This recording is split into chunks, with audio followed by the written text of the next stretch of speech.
नमस्कार. भारती किचनमध्ये तुम्हा सर्वांचं स्वागत आहे. आजची रेसिपी आहे आलू मेथीची सुकी भाजी. भाजी तयार करण्यासाठी वाटीमध्ये 1 चम्मच धने, अर्धा चम्मच जिरे, अर्धा चम्मच सोप घेतलेली आहे. याची पावडर तयार करणार आहे. आणि मिक्सरच्या भांड्यामध्ये 2 हिरवी मिरची, अर्धा इंच अद्रकचा तुकडा, थोडीशी कोथिंबीर, पाणी घालून याचं वाटण तयार करणार आहे. गॅसवरती कढई ठेवलेली आहे. कढई गरम झाल्यानंतर 2 चम्मच तेल घातलेलं आहे. तेल चांगलं गरम होऊ द्यायचं आहे आणि त्यानंतर अर्धा चम्मच जिरे घातलेले आहेत. जिरे तेलामध्ये छान चटकू द्यायचे आहेत. उकळलेल्या आलूच्या फोडी घातलेल्या आहेत. तेलामध्ये काही सेकंद परतून घेणार आहे. आलूच्या फोडी तेलामध्ये परतल्यानंतर तयार केलेलं वाटण घालायचं आहे आणि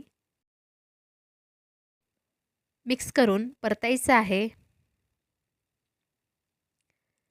एखाद मिनिट शिजवल्यानंतर तयार केलेली 1 चम्मच पावडर घातलेली आहे.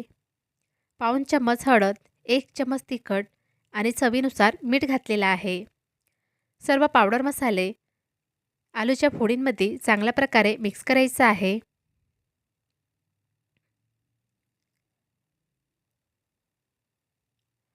काही सेकंद शिजण्यासाठी ठेवून द्यायचं आहे. बारीक कापलेली मेथीची भाजी घालायची आहे आणि मिक्स करायचं आहे.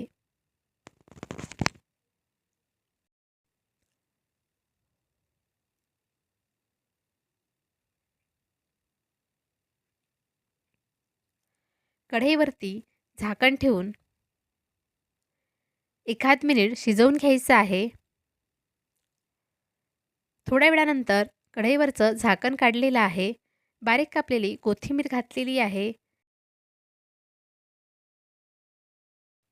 आलू मेथीची भाजी तयार झालेली आहे.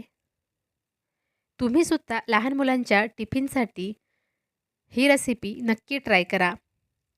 आलू मेथीची ही चवदार भाजी तुम्हालाही नक्की आवडेल. व्हिडिओ पाहिल्याबद्दल धन्यवाद.